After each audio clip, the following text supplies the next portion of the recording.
اعوذ باللہ من الشیطان الرجیم بسم اللہ الرحمن الرحیم الحمد للہ الذی لا یبلغ مدحتہ القائلون ولا یحصی نعماءہ العادون ولا یعدی حقہ المجتہدون الذی لیس لصفتہ حد محدود ولا نعت موجود ولا وقت معدود ولا اجل ممدود فطر الخلائق بقدرته ونشر الرياح برحمته الصلاة والسلام على الرسول المسدد المصطفى العمجد المحمود الأحمد سيدنا ومولانا ومولى الكونين جد الحسن والحسین عانی ابو القاسم محمد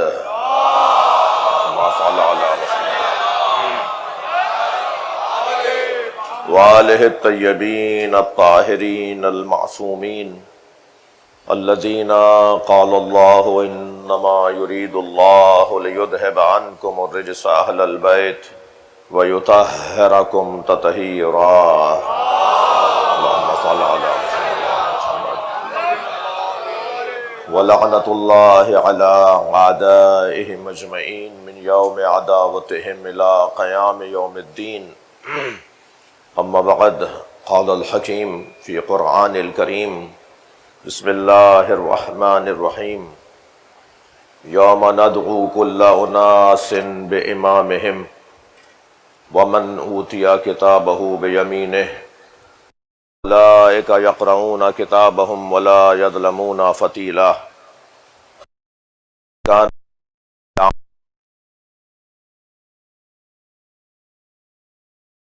صلوات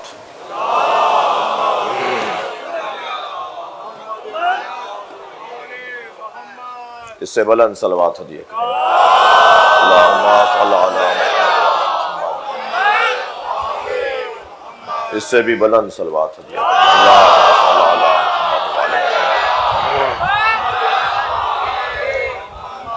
سورہ مبارکہ اسراء کی پیدا پہ مسلسل 71ویں اور 72ویں دو آیتیں میں نے آپ کے سامنے پڑھی ہیں۔ اللہ اپنے اس کلام میں قیامت کا منظر بیان کر رہا ہے، البتہ وہ قیامت کا منظر دشمنان علی کے لیے ہوگا، ورنہ جس منظر کو یہاں بیان کیا گیا ہے وہ محبان اہل بیت کے لیے تو فجر کا منظر ہوگا، خوشی کا منظر ہوگا، سکون کا منظر ہوگا، وہ آرزو پوری ہو رہی ہوگی جس کے لیے مدتوں سے اس سوچ کے حامل لوگوں نے زندگیاں گزاری ہیں۔ ہدیت ہو رہا ہے سورہ اسراء آیت نمبر 71 یوم ندعو کل اناس بامامہم، اس دن ہر شخص کو اس کے امام کے ساتھ پکارا جائے گا۔ ومن اوتی کتابہ بیمینہ، اور جس کے سیدھے ہاتھ میں نامہ عمل دیا جائے گا، فاولئک یقرؤون کتابہم، پس وہ لوگ اپنے نامہ عمل کو پڑھیں گے، ولا یظلمون فتیلا، انہیں اپنے نامہ عمل میں ایک بال برابر، کھجور پہ چڑھے چھلکے کے برابر ظلم نظر نہیں آئے گا۔ ومن کان فی ہذہ اعمی، اور جو اس دنیا میں اندھا ہے، جسے نظر ہی نہیں آ رہا، ومن کان فی ہذہ اعمی وَهُوَ فِي الْآخِرَةِ أَعْمَى، وہ آخرت میں بھی اندھا اٹھایا جائے گا۔ وَأَضَلُّ سَبِيلًا، اور اسے کوئی رستہ نظر نہیں آئے گا، راہ گم کردہ، رستہ گم، انہیں جنت کا رستہ نظر نہیں آئے گا۔ یہ آیت میں نے آج بھی تیسری دفعہ آپ کے سامنے تلاوت کیا ہے۔ بات بسم بسم اللہ. تمام رہی اور یقیناً عشرے میں ایسا ہی ہوتا ہے کہ بحث کو ایک منزل پہ لے جا کر منزل مصائب پر پہنچ کر پھر دوسرے دن کے لیے گفتگو کو مؤخر کیا جاتا ہے. ایک آیت پر بحث کرنا، ایک آیت پر غور کرنے کا تو مقصد بھی یہی ہے، نئی آیت پر بات ہو. آخرت کی بات ہے. دنیا اور آخرت کا ایک موٹا سا فرق یہ ہے کہ یہاں عمل ہے، حساب نہیں ہے، اور آخرت میں حساب ہے، عمل نہیں ہے. اور یہ میرے الفاظ مولا علی علیہ السلام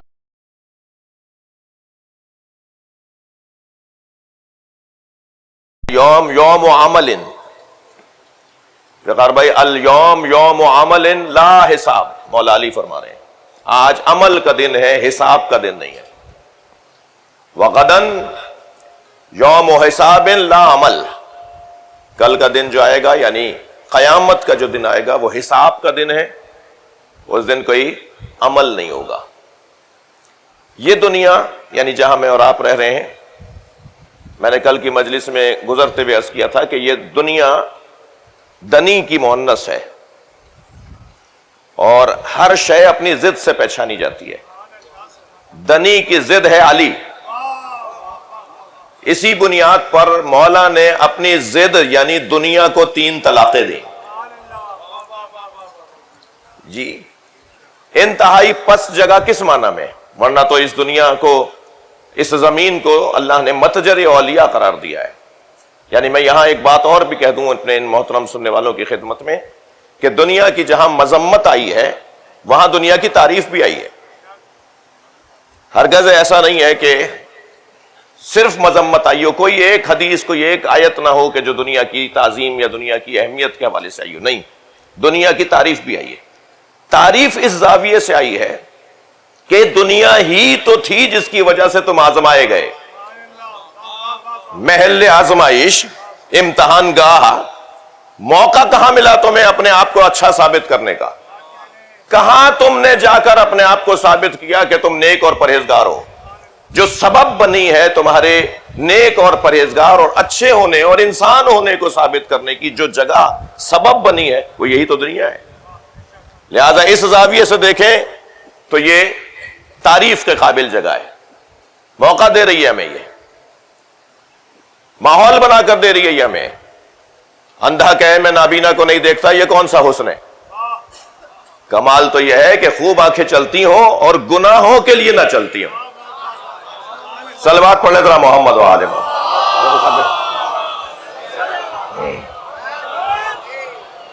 تو یہ اس زاویے سے اس کی تعریف بھی آئی ہے. لیکن جس زاویے سے دنیا کے بارے میں مولا علی فرما رہے ہیں دنیا غری غیری ہے، دنیا جا کسی اور کو بہکا، میں نے تجھے 3 طلاقیں دے دی ہیں، لا رجعت فیہا، اب اس میں کوئی رجوع کا حق بھی نہیں ہے.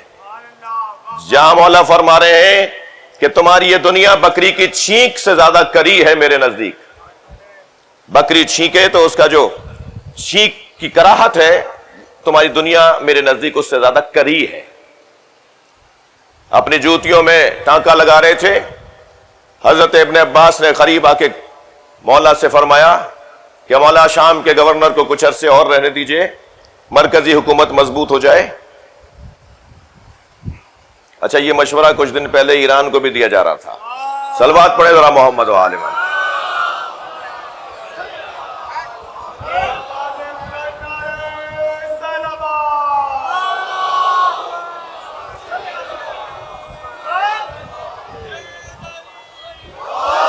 مولا سے ابن عباس رضوان اللہ تعالی علیہ نے، مولا کے شاگرد ہیں، مولا کے چچزاد بھی ہیں، مولا کے خاندان کے بھی ہیں، کہ مولا کچھ دن کے لیے مرکزی حکومت کو مضبوط ہونے تک وہاں کچھ عرصے تک گورنر کو رہنے دیجئے، پھر اسے ہٹا دیجئے گا جس کے لیے آپ نے عزل نامہ لکھ کر بھیجا ہے، معزولی کا لیٹر بھیجا ہے.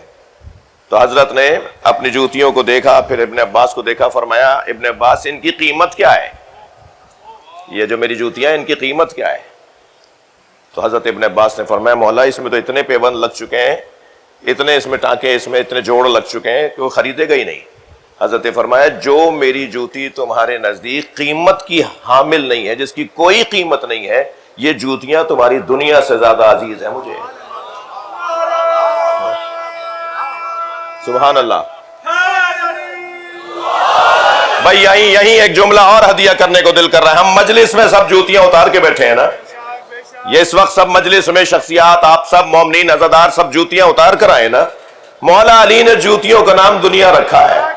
ہم اپنی دنیا باہر چھوڑ کر آتے ہیں, جب امام بارگاہ میں آتے ہیں تو حیثیتوں کو چھوڑ کر آتے ہیں, سب فقیر حسین بن کر بیٹھتے ہیں.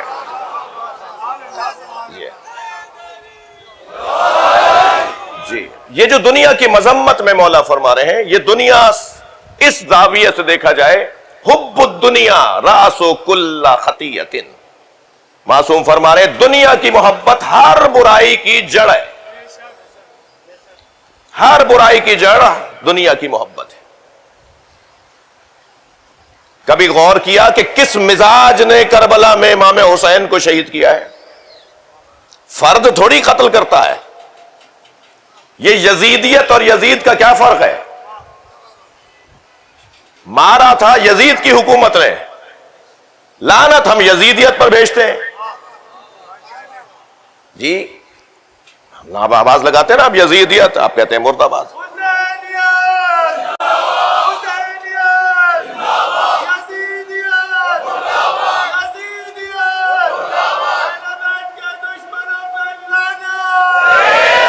یہ جو یزیدیت ہے نا, یہ ایک مزاج کا نام ہے, یہ کسی میں بھی آ سکتا ہے مزاج. اور حسینیت بھی ایک مزاج ہے.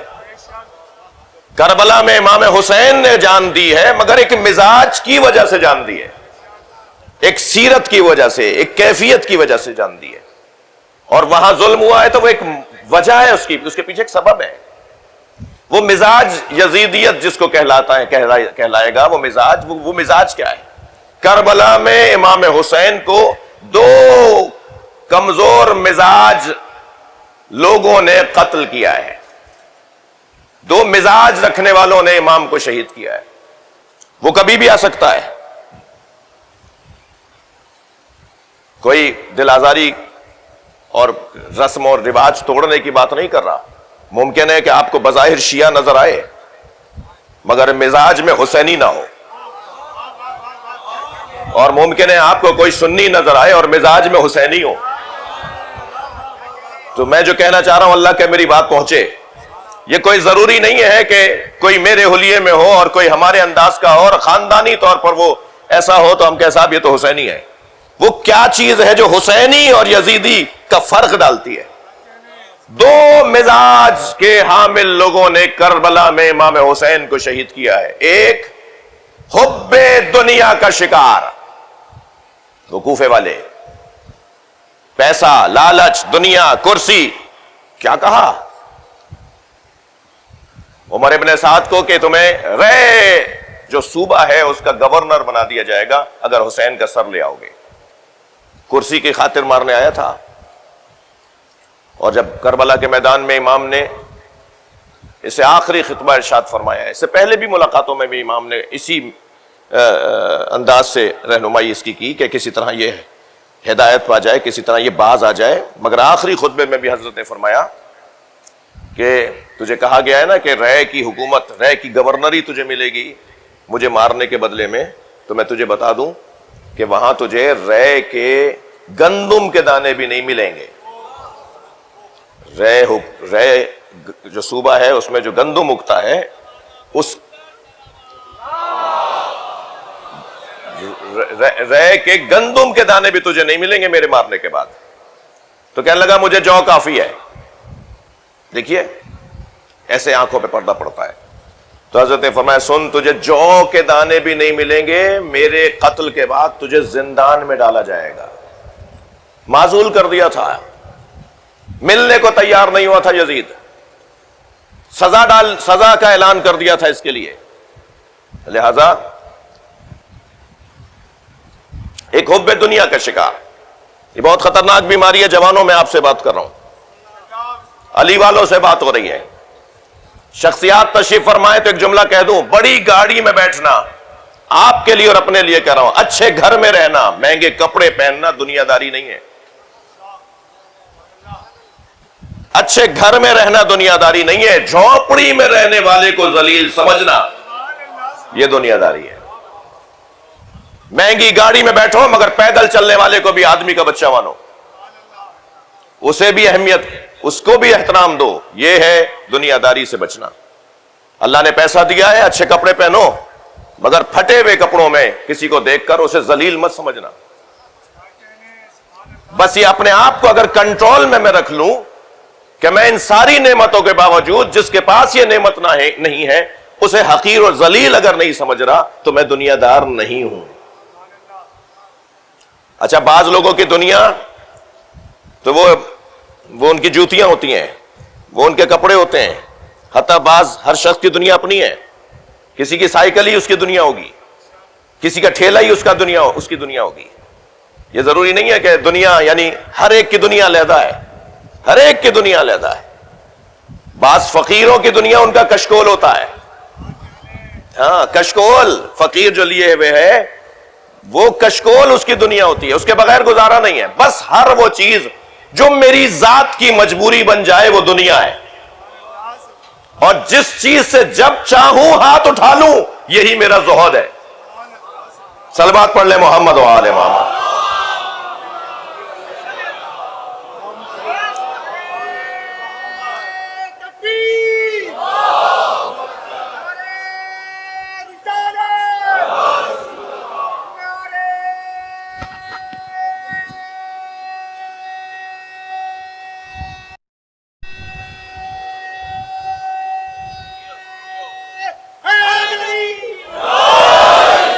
جناب محترم سینیٹر وقار مہدی صاحب تشریف فرمائیں۔ میں سے یہ کہنا چاہوں گا کہ سیاستدانوں کو، حکمرانوں کو ہر کچھ مدت کے بعد فقیروں اور مسکینوں کے ساتھ بیٹھنا چاہیے،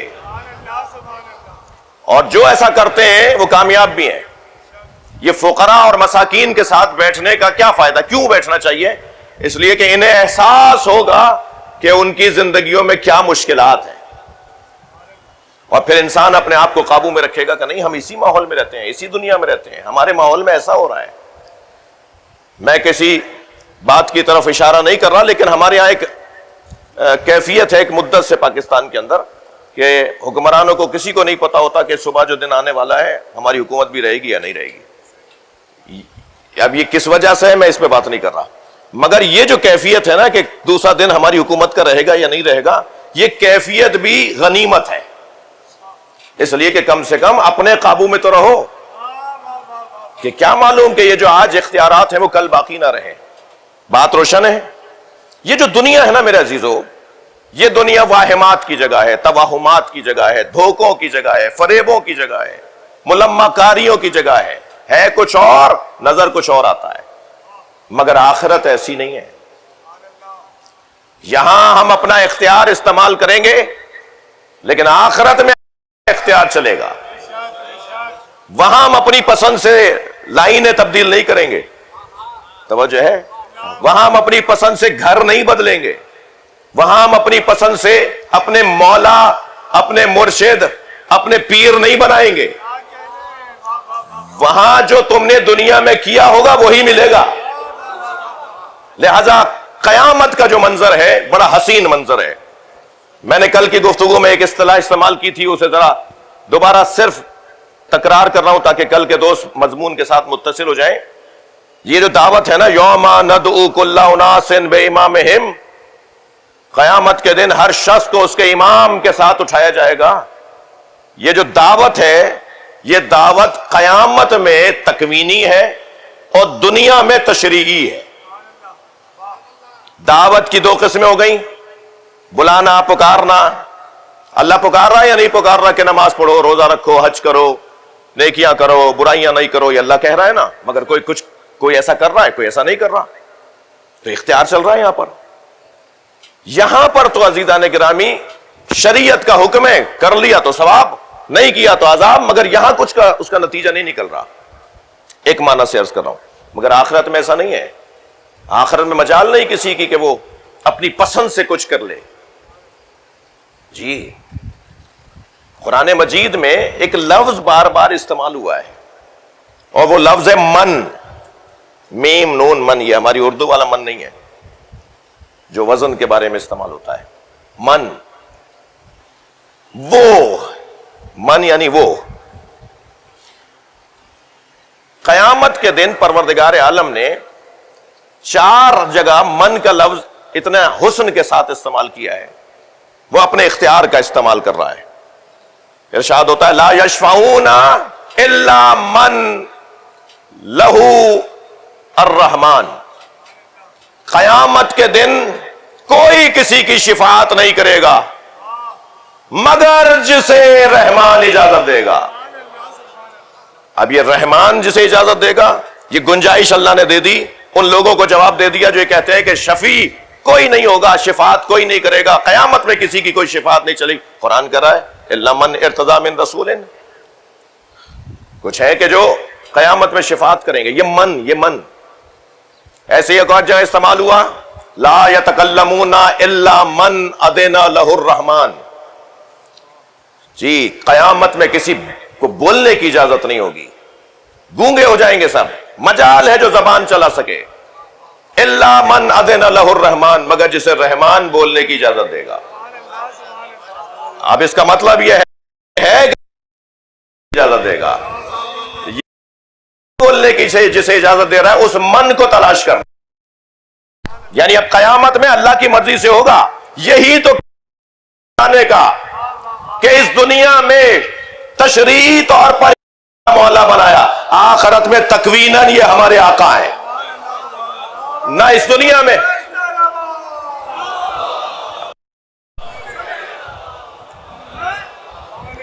لا یتکلمون الا من اذن لہ الرحمن. اس دن جسے رحمان اجازت دے گا وہی بات کرے گا. پھر ایک جگہ اور ارشاد ہو رہا ہے عالم الغیب فلا یظہر علی غیب احدا. عالم غیب اپنے غیب کو ظاہر نہیں کرتا. اللہ من ارتضی رسول.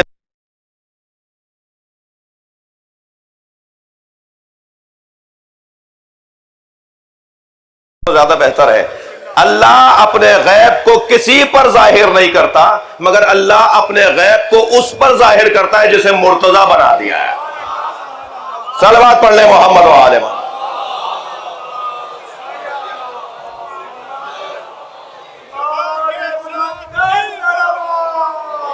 اللہم صل علی محمد و آل محمد.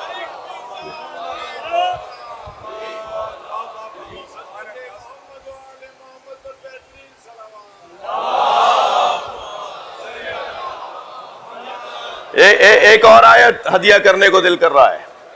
پروردگار عالم ارشاد فرما رہا ہے یوم لا ينفعون مال ولا بنون الا من اتى اللہ بقلب سلیم. وہ قیامت کا منظر وہاں ہوگا کیا؟ وہاں چلے گی کس کی؟ وہاں اختیار کس کے پاس ہوگا؟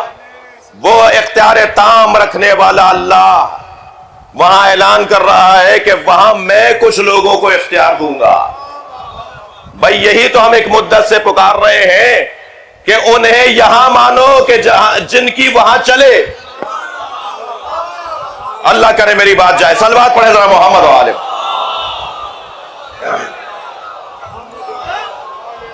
یہ مجلس ہے، یہ ساری محنت ہے ہی اس لیے کہ یہ سمجھانا چاہتی ہے یہ مجلس ان لوگوں کو کہ اگر تمہیں آخرت سنوارنی ہے تو انہیں یہاں مانو جن کے ہاتھ میں آخرت ہے. میں اپنے مدعا پر ایک واقعے کی طرف اشارہ کروں گا. حضرت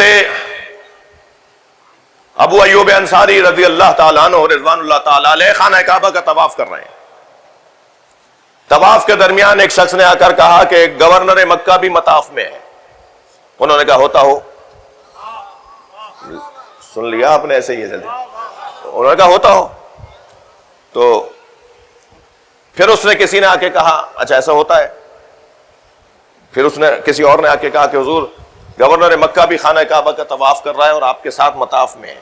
وہ طواف کی خاص جگہ ہے نا، ہر جگہ سے طواف نہیں ہوتا نا. تو انہوں نے کہا میں اس وقت اللہ کی عبادت میں مصروف ہوں. یہ خبر پہنچ گئی گورنر تک، وہ بھی قریب آہستہ آہستہ قریب آیا اور حضرت ابو ایوب انصاری کے قریب آ کے کہنے لگا کہ میں گورنر ہوں. تو انہوں نے پہلے اسے دیکھا، پھر کعبے کو دیکھ کے کہا میں اللہ کی عبادت میں مصروف ہوں. تو ایسے لوگوں کو بولنا تو خوب آتا ہے. تو فوراً کہنے لگا میں اللہ ہی کی خاطر آپ سے بات کر رہا ہوں. تو حضرت نے فرمایا کہو کیا کہنا چاہتے ہو؟ کہا کوئی میرے لائق خدمت، میں آپ کے کام آ سکوں. تو حضرت ابو ایوب انصاری نے کعبے کو دیکھ کر پھر اسے دیکھا اور فرمایا آخرت میں کچھ دے سکتے ہو؟ تو اس نے فوراً کہا کہ نہیں، آخرت میں تو میں کچھ نہیں دے سکتا. تو حضرت نے فرمایا دنیا میں نے چھوڑ دی ہے، آخرت میں تم کچھ دے نہیں سکتے تو تم سے مانگوں کیوں؟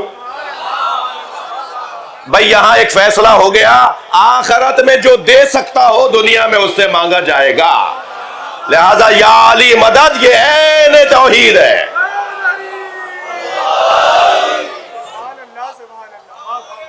آخرت میں دینے والے.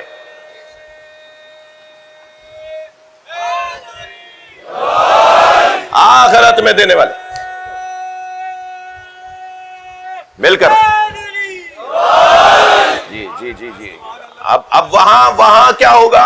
یومن لا ينفع مال ولا بنون. بھئی ایک ایسی منزل پر میں آپ کو لے آیا ہوں جو میرے ذوق کی منزل ہے، اور اللہ کرے مولا میری مدد کرے اور میں جو کہنا سوچ رہا ہوں وہ کہہ پاؤں. قیامت میں کیا منظر بیان ہوا؟ لا ينفع مال، نقی بھائی، لا ينفع مال ولا بنون. آخرت میں نہ مال فائدہ پہنچائے گا نہ اولاد. نہ مال فائدہ پہنچائے گا نہ اولاد. الا من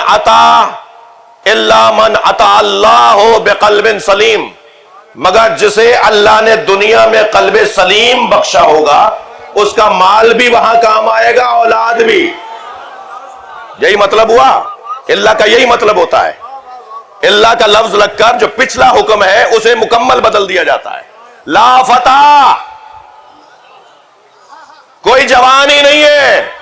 بھائی سارے جوانوں کا انکار ہو گیا، مگر جیسے ہی اللہ لگا تو علی سمجھ میں آ گئے.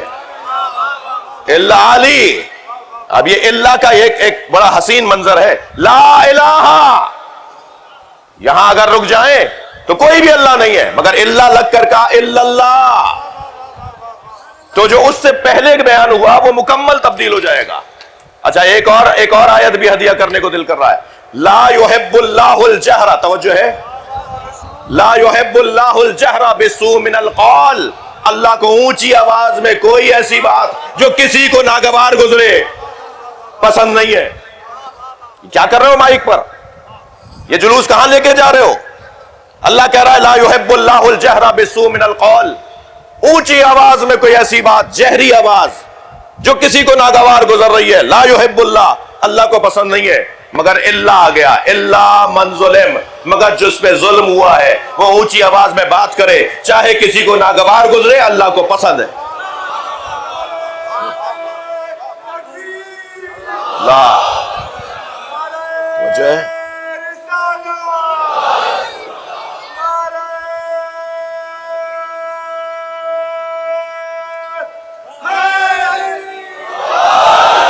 ماشاء اللہ.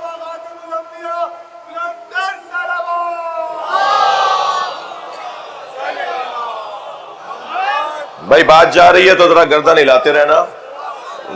میں تھوڑا سا ویسا خطیب ہوں کہ جو بہت زیادہ غور سے مجھے دیکھ رہے ہوتے ہیں، مجھے لگتا ہے کہ صاحب یہ کہیں اور نہ ہو. تو برائے مہربانی مجھے پتہ رہے کہ آپ یہیں ہیں. ایک صلوات اور پڑھیں نبی کی ذات میں.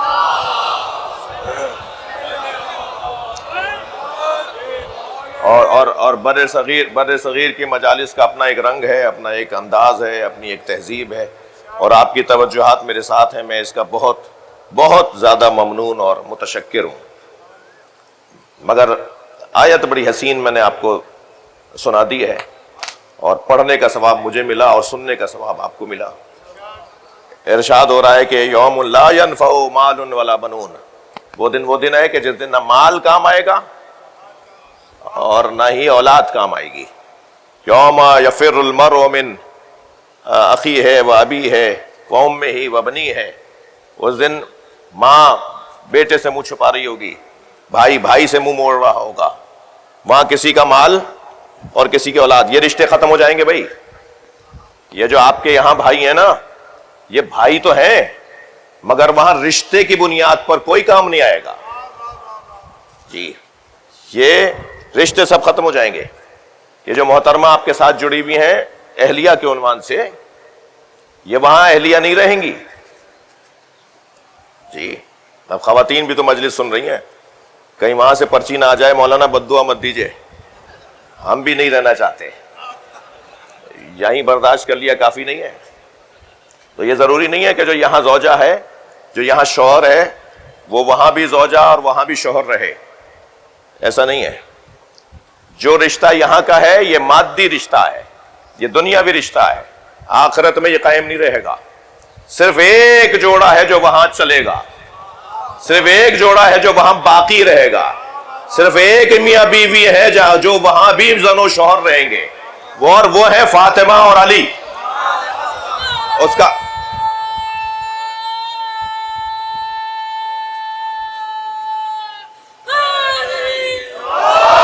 اور اس کا شاید ایک سبب یہ ہے میرے عزیزو، اس کا ایک سبب یہ ہے کہ یہ نکاح زمین پر نہیں ہوا. ہمارے نکاح زمین پر ہوتے ہیں، یہی ختم ہو جائیں گے، لیکن یہ نکاح صرف زمین پر نہیں ہوا، دو جگہ پڑھایا گیا. عرش پر اللہ نے پڑھایا اور فرش پہ مصطفیٰ نے پڑھایا. تو یہ رشتہ یہاں بھی رہے گا اور وہاں بھی رہے گا. یہ واحد جوڑا ہے جو وہاں بھی رہے گا. ہمارے یہاں کہہ تو دیا جاتا ہے کہ رشتے آسمانوں پر بنتے ہیں. ارے بھائی رشتے آسمانوں پہ بنتے ہیں تو زمین پہ ٹوٹتے کیوں ہیں؟ رشتے آسمانوں پہ نہیں بنتے، رشتہ ہی آسمان پہ بنا ہے. یہ ضرور ہے کہ مزاجوں کو دیکھا جاتا ہے تو کہا جاتا ہے بھائی جوڑا بڑا اچھا ہے، بھائی کف ہے کف، بھائی ایک جیسے ہیں، ہم پلہ ہیں. یہ ہم پلہ کا لفظ بول تو دیا جاتا ہے مگر دنیا میں کوئی ہم پلہ نہیں ہے. میں جناب خدیجہ کی جوتیوں پہ سر رکھ کر بی بی سے سوال کروں گا تو بی بی بھی یہی جواب دیں گی کہ میں محمد مصطفیٰ کے برابر نہیں ہوں. تو جب جناب خدیجہ سرکار کے برابر میں نہیں ہے تو کسی اور زوجہ کا کیا نام لوں؟ تو نبی کی کوئی زوجہ نبی کے برابر نہیں ہے، تو کوئی کسی زوجہ کوئی شوہر کے برابر نہیں ہے. یہ کیسے کہہ دیتے ہیں ہم کہ برابری کی بنیاد پر رشتہ ہوا ہے؟ بھائی ایک ہی رشتہ برابری کی بنیاد پر ہوا ہے، وہ ہے علی و بطول کا رشتہ. یہ دونوں ہر اعتبار سے برابر ہیں. اس وقت میرا مضمون نہیں ہے مگر آپ کے چہرے کی بشاشت مجھے کہہ رہی ہے کہ میں ایک جملہ اور یہاں بی بی کی خدمت میں ہدیہ کر دوں. یہ واحد جناب زہرا کا اور مولا علی کا رشتہ ہے جو برابری کی بنیاد پہ بنا ہے. علی صاحب عصمت اور سیدہ صاحب طہارت، یہ دونوں کی طہارت دیکھیں گے آپ. مردوں کی زندگی میں کوئی دن ایسا نہیں آتا جس دن وہ نماز سے آری ہو. نماز ہر حال میں مرد کو پڑھنی ہے. کوئی ایک دن نہیں آتا ہماری زندگی میں کہ ہم نماز فجر یا ظہر عصر یا مغرب یا ایک دن یا 2 دن کے لیے نمازیں معاف ہو جائیں. مگر خواتین کی زندگی میں 3 دن اور 3 دن سے زیادہ 10 دن تک ایسے دن آتے ہیں کہ وہ نمازوں سے عاری ہو جاتی ہیں. اگر برابری کے بنیاد پر رشتہ ہے تو مانو کہ وہ روایت صحیح و سند ہے کہ امام حسن کی آمد ہوئی اور جناب زہرا ظہر کی نماز پڑھ رہی تھی. صلوات پڑھ لیں محمد و آل محمد. سبحان اللہ سبحان اللہ. اور بلند صلوات سیدہ کی ذات.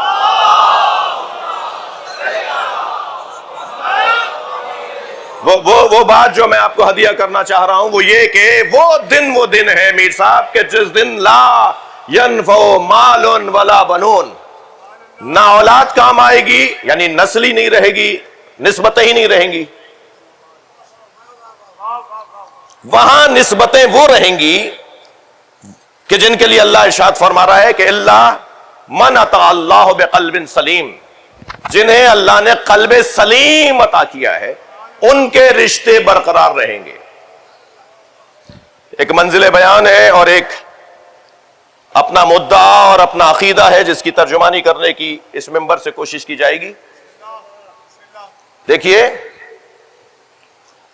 اس آیہ کریمہ کو ذہن مبارک میں بٹھا کر پھر سرکار کی یہ حدیث کہ اسنادہ صحیح، جس کی سند صحیح ہے، اور یہ وہ حدیث ہے جو میں آپ کو سنانے جا رہا ہوں جو سنی بھائیوں نے بھی نبی کی حدیث کو صحیح کہا ہے اور شیعہ متون کے اندر بھی ائمہ اہل بیت نے نبی سے اسے منسوب کیا ہے اور فرمایا ہے کہ یہ نبی نے فرمایا ہے.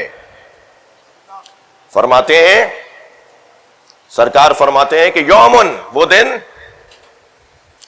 کل نسب و سبب منقطع.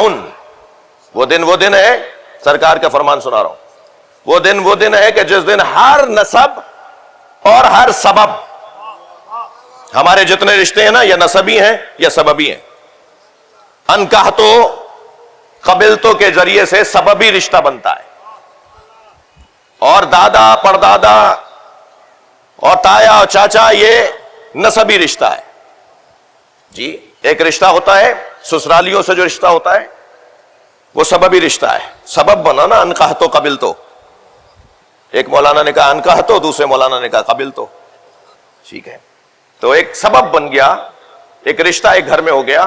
اب اس کے جو بھائی ہیں شوہر کے یا بیوی کے وہ بھی رشتہ دار ہو گئے. وہ جو اماں ہیں ان کی، وہ شوہر کی بھی ساس جو ہیں وہ ماں کی طرح ہو گئیں. یہ سببی رشتہ ہے. اور ایک نسبی رشتہ ہے، یہ تایا چچا کے ہیں جی، ایک دادا کی اولاد ہیں، یہ نسبی رشتہ ہے.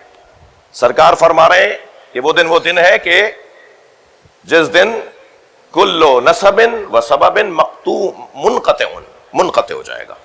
الا نسبی و سببی، مگر میرا نسب قیامت کے دن منقطع نہیں ہوگا.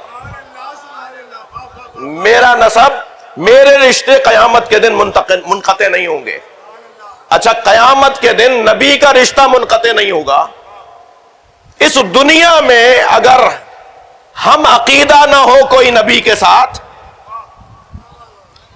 اگر اسی دنیا میں نبی کا ہم عقیدہ نہ ہو کوئی نسبی یا سببی رشتہ دار، تو اسی دنیا میں رشتہ منقطع ہو جاتا ہے. دلیل دے دوں بھائی؟ دیکھیے یہ جو رشتے ہیں نا، کسی نبی کی امت کا کوئی فرد جو اس نبی کا رشتہ دار ہے، رشتہ دار بھی ہے اور امتی بھی ہے، اگر نبی کا ہم عقیدہ نہیں ہے، توجہ، تو اسی دنیا میں وہ رشتہ منقطع ہے. اور سرکار فرما رہے کہ میرا رشتہ تو قیامت میں بھی منقطع نہیں ہوگا. دلیل حضرت نوح کا بیٹا، وہ نسبی رشتہ دار تھا یا نہیں؟ وہ بیٹا تھا یا نہیں؟ قرآن نے کہا انہو لیسا من اہلک، یہ تمہاری اولاد نہیں ہے. کیا مطلب ہے؟ معصوم نبی سے اللہ بات کر رہا ہے. اس کا کیا مطلب ہے کہ یہ معاذ اللہ ہم وہ سوچ سکتے ہیں کہ جو اس کا بعض لوگ سوچیں کہ صاحب عصمت کے اوپر سوال اٹھ رہا ہے. نہیں، تمہارا ہم عقیدہ نہیں ہے، تمہارا نظریہ نہیں رکھتا، تمہارے اللہ کو نہیں مانتا، تمہیں نبی نہیں مانتا، دنیا میں تمہارا رشتہ دار نہیں ہے. انہو لیسا من اہلک. اچھا دلیل بھی دے دی اللہ نے، انہو عمل غیر صالح، اس لیے کہ اس کا عمل ہی ٹھیک نہیں ہے. طے ہو گیا کہ اگر رشتہ دار کسی نبی کا رشتہ دار اسی دنیا میں نبی کو نہ مانتا ہو تو وہ تو اسی دنیا میں منقطع ہو جائے گا. اور نبی فرما رہے کہ میرے رشتے تو قیامت میں بھی منقطع نہیں ہوں گے. یہی دلیل ہے کہ نبی کے آباء و اجداد دین حنیف پر تھے، موحد تھے، اللہ کو مانتے تھے. اگر اللہ کو نہ مانتے ہوتے ابو طالب تو قیامت میں منقطع ہو جاتے، جیسے حضرت نوح کا بیٹا منقطع ہو گیا.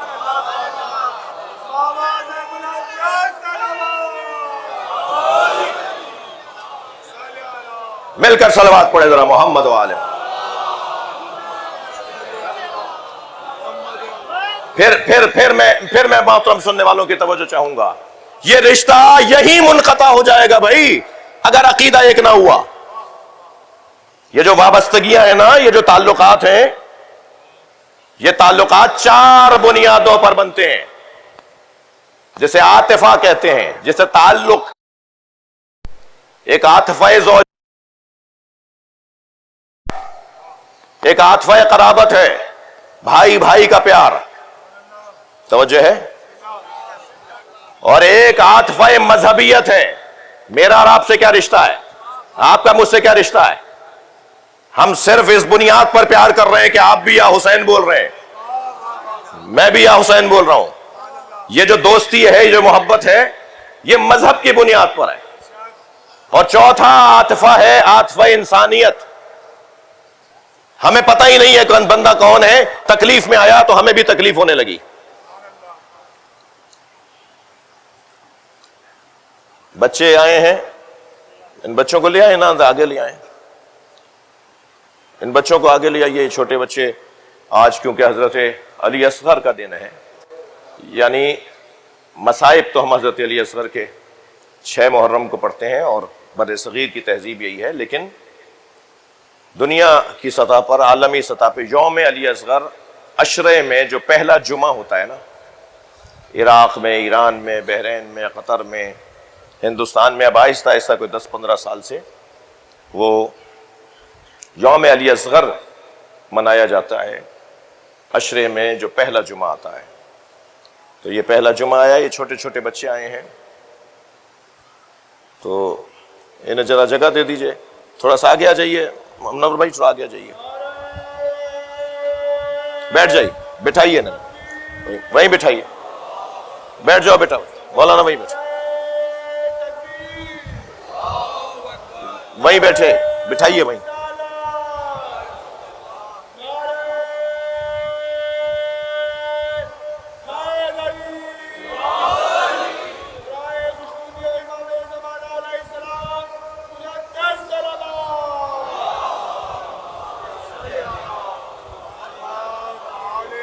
ہٹا لو یہ بینر، ہٹا لو میرے لال، یہ بینر ہٹا لو، بچوں کو بیٹھیں تو۔ انتظامی کے دوست دیکھیں نا، انتظامیہ کے دوست دیکھیں، ذرا منظم کریں انہیں۔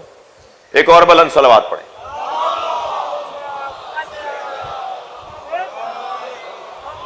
اس سے بلند صلوات۔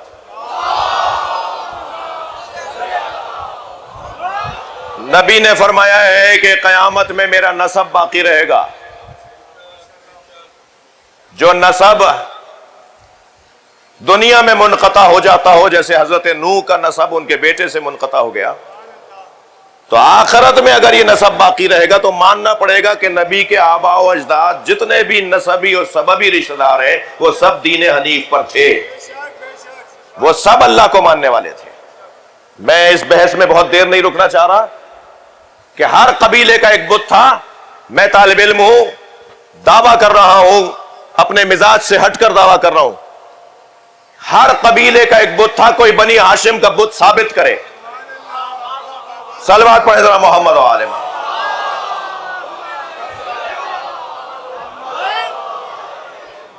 یہ موحد دین حنیف پر قائم رہنے والے گھرانہ۔ 4 تعلق کا سبب ہے، 4 سبب ہے تعلقات کے: زوجیت، قرابت، مذہبیت، انسانیت۔ مگر ان چاروں میں جو جاذبہ عاطفہ مذہبیت ہے وہ ان تینوں کے اوپر غالب اور حاکم ہوتا ہے۔ جی آپ کا اور اگر فلاں کا مذہب ایک نہیں ہے تو قرابت داری بھی کام نہیں آئے گی۔ کتنے رشتہ دار آپ روکھے روکھے واجبی سا ان سے ملتے ہیں، دل نہیں ملتا اس لیے کہ اس کے دل میں علی نہیں رہتا ہے نا۔ کتنے ہی رشتہ دار ہوں گے آپ کے کہ ایسا ہے معاشرے کے اندر۔ تو مذہب حاکم رہتا ہے تعلقات میں، یہ فطرت ہے بھائی۔ سنی کو سنی سے پیار ہوگا، یہ فطرت ہے۔ شیعہ کو شیعہ سے پیار ہوگا، یہ فطرت ہے۔ ہندو کو ہندو سے لگاؤ ہوگا، یہ فطرت ہے۔ عیسائی عیسائی کے ساتھ بیٹھے گا، یہ فطرت ہے۔ کوئی اعتراض کی بات نہیں ہے، یہ فطریات کا مسئلہ ہے۔ مذہب کا جو عاطفہ اور تعلق ہے وہ سارے تعلقات کے اوپر غالب آ جاتا ہے۔ قرابت داری بھی کام نہیں آتی، انسانیت بھی کام نہیں آتی، جی زوجیت بھی ٹوٹ جاتی ہے۔ امرأۃ لوط و امرأۃ نوح، قرآن کہہ رہا ہے نا، نوح اور لوط کی زوجائیں کانتا تحت عبدین من عبادنا الصالحین، ہمارے 2 نیک اور صالح بندوں کے ساتھ تھیں، فخانتہما، مگر ان دونوں نے اپنے شوہروں سے خیانت کی۔ حضرت نوح کی زوجہ قرآن، حضرت لوط کی زوجہ قرآن، اور قرآن نے کہا کوئی فائدہ نہیں ہوا اس زوجیت کا۔ یہ زوجہ اب زن و شوہر تو بنے مگر ان کے زن و شوہروں نے کہا کوئی فائدہ نہیں ہوا، اس لیے کہ انہوں نے اپنے شوہر جو کہ نبی تھے ان کے ساتھ خیانت کی۔ تو اگر زوجہ بھی نبی کے ساتھ خیانت کرے تو وہ زوجیت کام نہیں آتی، کیونکہ مذہب دونوں کا ایک نہیں ہے۔ حضرت نوح کے بیٹے کی میں نے ابھی مثال دی، قرابت داری تھی نا، مگر خرابت داری کام نہیں آئی کیونکہ مذہب ایک نہیں ہے. توجہ ہے؟ ماننا پڑے گا کہ ابو طالب کا اور محمد مصطفیٰ کا مذہب ایک تھا، ورنہ عاطفہ قرابت کام نہ آتا، ورنہ رشتہ داری کام نہ آتی. یہ رشتہ داری کا کام آنا بتا رہا ہے کہ مذہب ایک ہے. اپنے بچے کو جسے گود میں پالا ہو اسے مولا بولنا یہ ابو طالب کا جگر ہے. لہذا دعوت ذوالعشیرہ میں آواز دے کر گا قم یا سیدی و مولائی، اے میرے سید ہے میرے مولا کھڑے ہو جاؤ، وقل ما شئت، اور وہی بولو جو تمہارا دل کہہ رہا ہے. سرکار دو جہاں کو اپنا مولا بولا حضرت ابو طالب نے. یہ مذہب دونوں کا ایک تھا.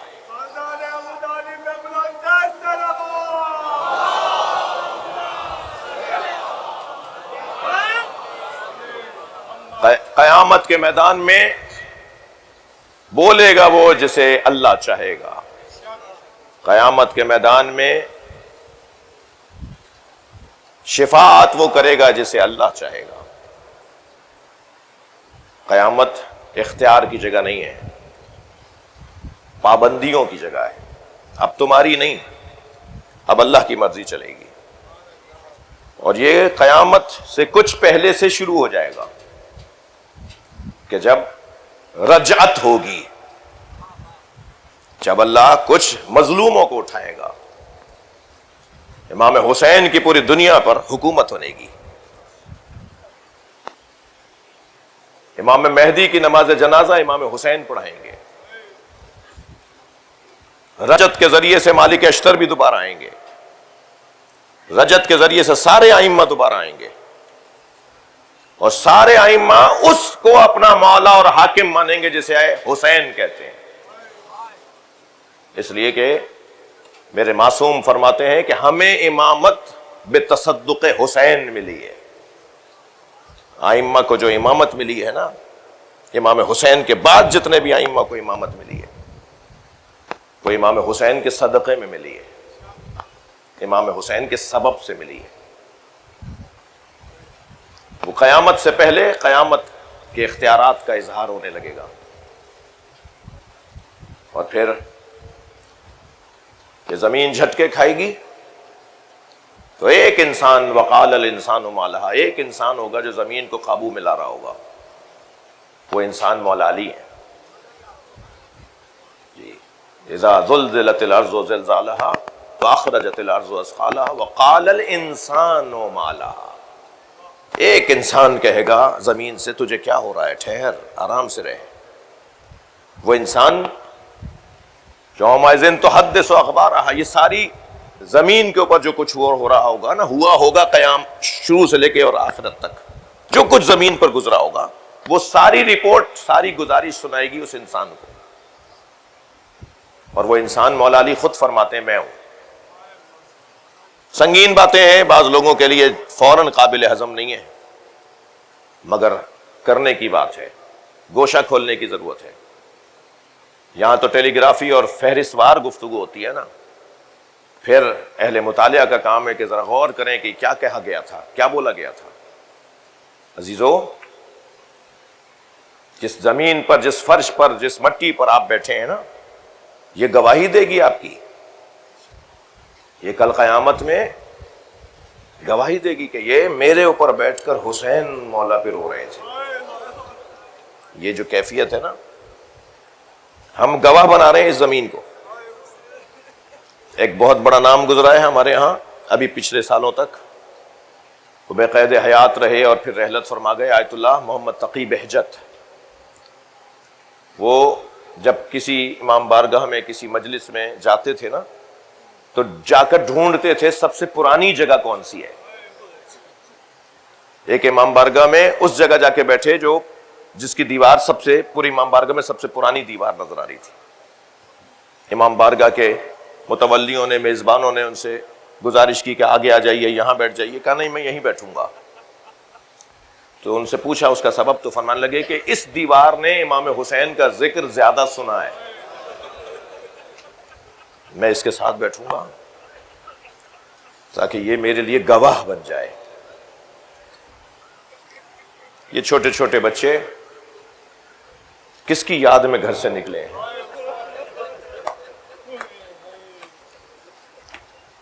کربلا کے بچوں کا اگر ذکر کروں تو کلیجہ منہ کو آتا ہے.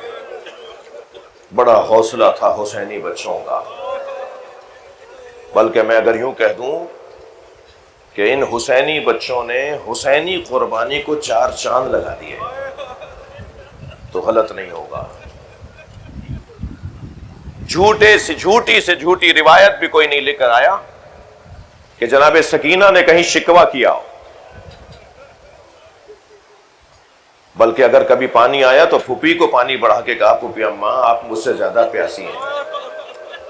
یہ کیفیت رہی کربلا کے بچوں کی. اجرکم اللہ. اللہ آپ کو کسی غم میں نہ رلائے سوائے غم اہل بیت میں ہمیں رونے رلانے والوں نہ قرار دے.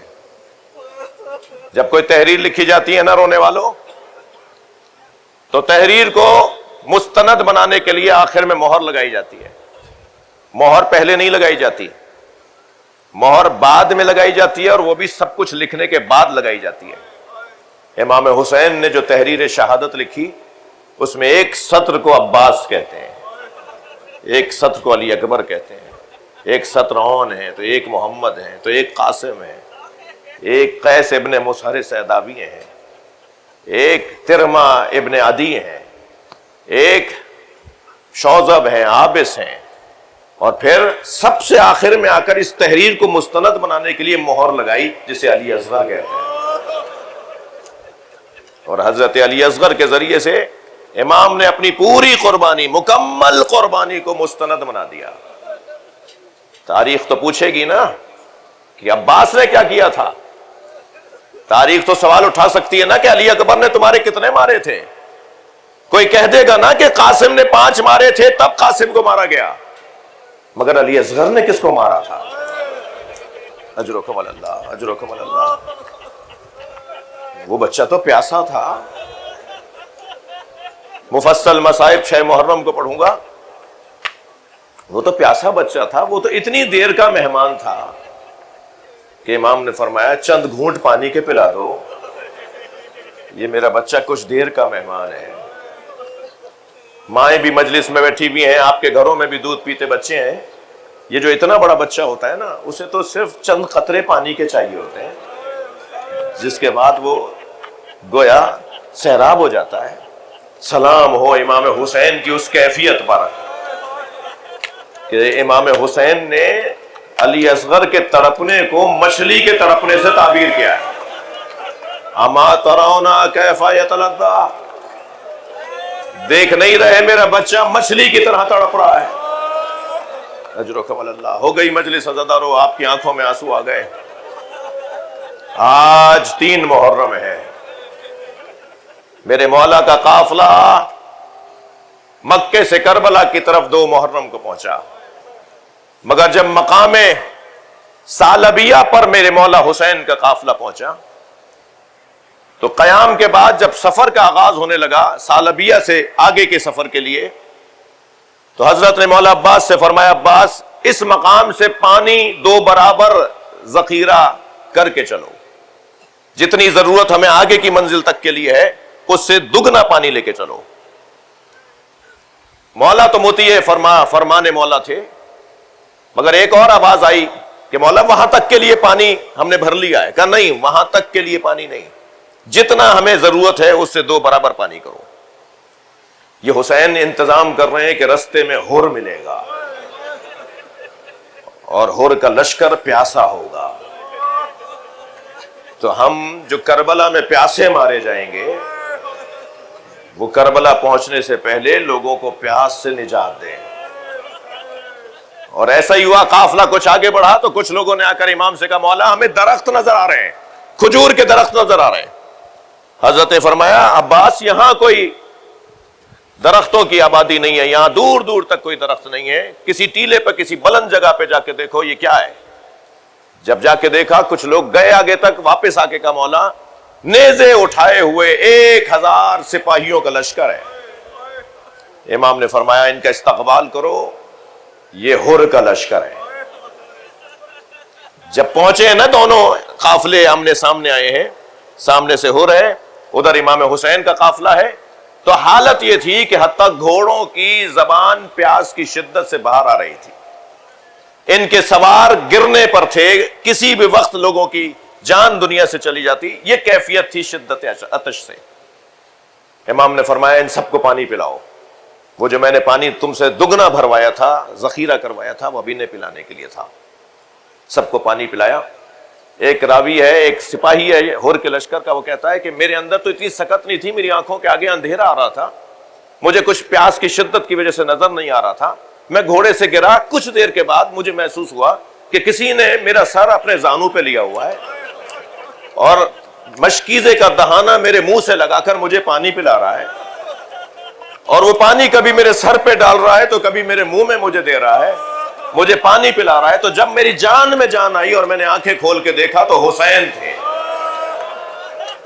میں نے پوچھا آپ کون ہے؟ کہا میں حسین ابن علی ہوں.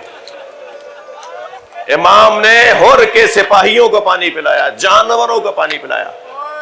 بلکہ آج میں مصائب آج کی مناسبت سے دوبارہ سے دیکھ رہا تھا تو ایک عجیب جملہ ملا. فرمایا عباس یہ جو گھوڑے ہیں نا، یہ 3 مرتبہ پانی چھوڑ کر پھر پانی پیتے ہیں تو سیراب ہوتے ہیں.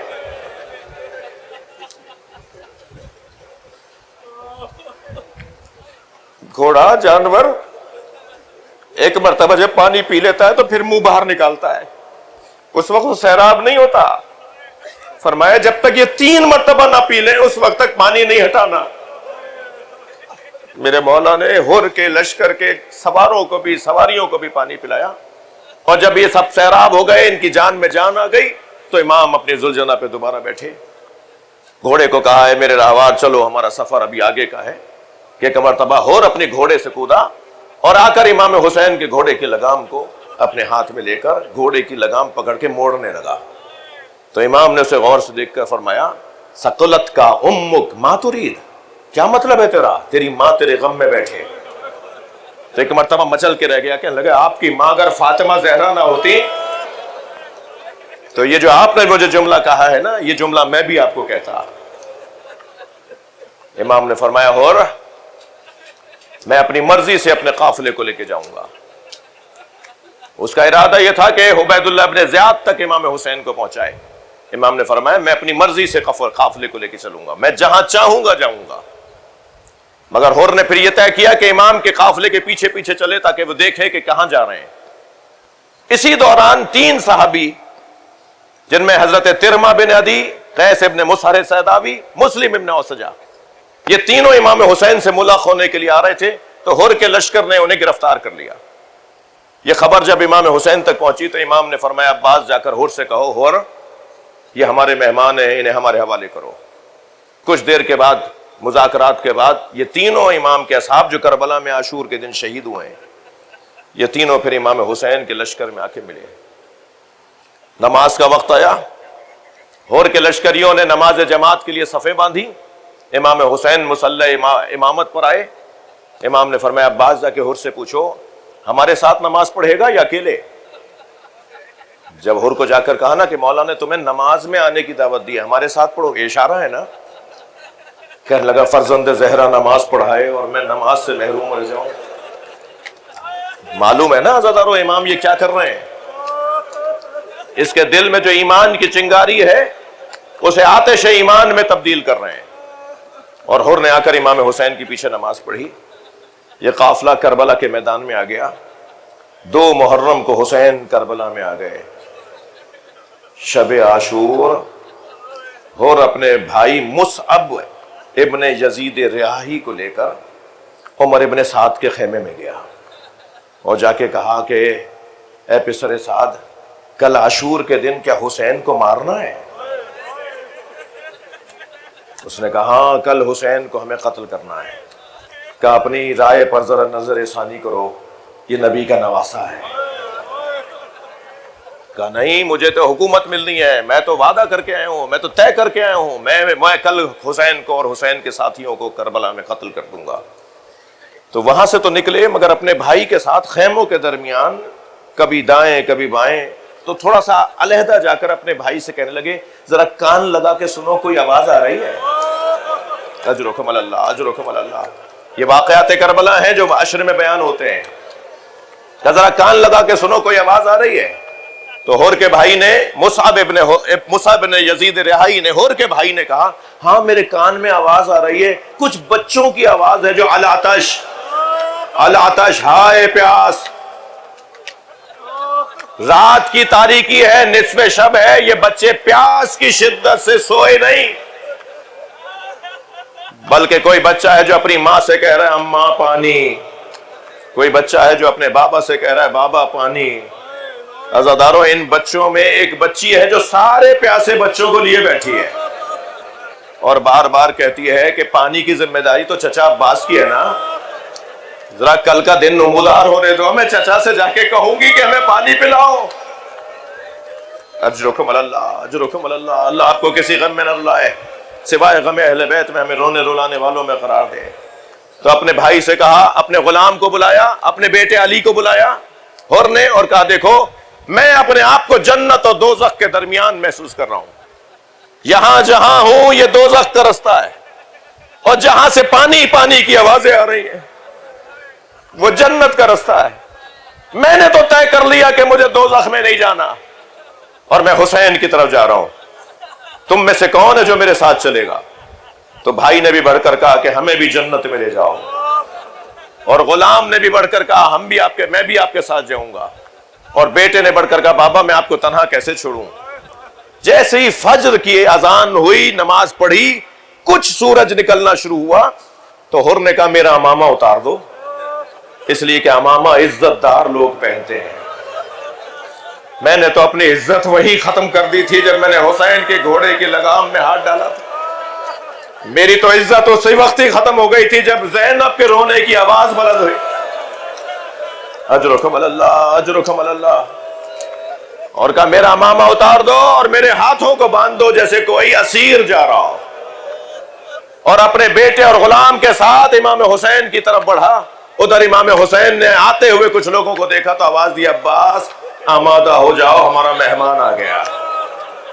اللہ اکبر، بڑھ کر استقبال کیا، امام کے قدموں میں گر گیا، کہنے لگا مولا کیا مجھ جیسے کی بخشش ہے؟ امام نے فرمایا انت حر فی الدنیا والآخرہ، اے حر تو اس دنیا میں بھی آزاد ہے، آخرت میں بھی دوزخ سے آزاد ہے۔ اور ایک مرتبہ دن چڑھنے لگا، شہادتیں اور شہیدوں کی تعداد بڑھنے لگی، ایک ایسا دور آیا کہ جب حملہ مغلوبہ ہوا۔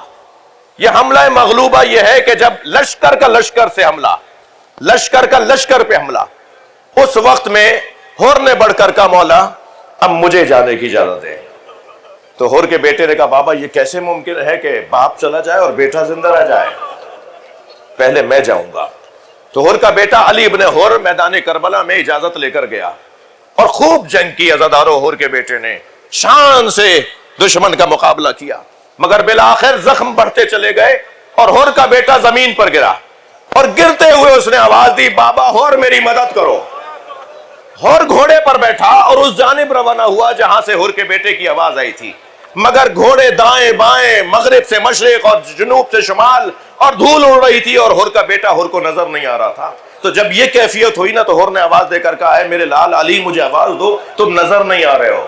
تو ہور کے بیٹے کی آواز تو نہیں آئی مگر حسین کی آواز آئی، اور آواز یہ آئی ہور تیرا بیٹا میری گود میں ہے۔ جب پہنچا تو کیا دیکھا امام حسین نے لاشا گود میں لیا ہوا ہے، تو آگے بڑھ کر کہنے لگا مولا یہ غلام زادہ ہے، مولا آپ نے اس کا لاشا کیوں اٹھایا؟ فرمایا ہور جوان بیٹے کی میت اٹھانا باپ کے بس کی بات نہیں ہے۔ سلام کرے یہ مجمع حسین کو، جب علی اکبر کا لاشا اٹھا رہے تھے کون تھا جو کہتا کہ جوان بیٹے کی میت باپ کے اٹھانے کی؟ ایک مرتبہ برابر سے ایک بی بی کی آواز آئی، اور آواز یہ تھی بھائی حسین یہ لاشا زینب اٹھائے گی۔ کربلا کے میدان میں واحد لاشا علی اکبر کا لاشا ہے جو زینب نے حسین کے ساتھ اٹھایا۔ الا لعنت اللہ علی الظالمین فسيعلم الذين ظلموا أيام منقلب ينقلبون۔ یا حسین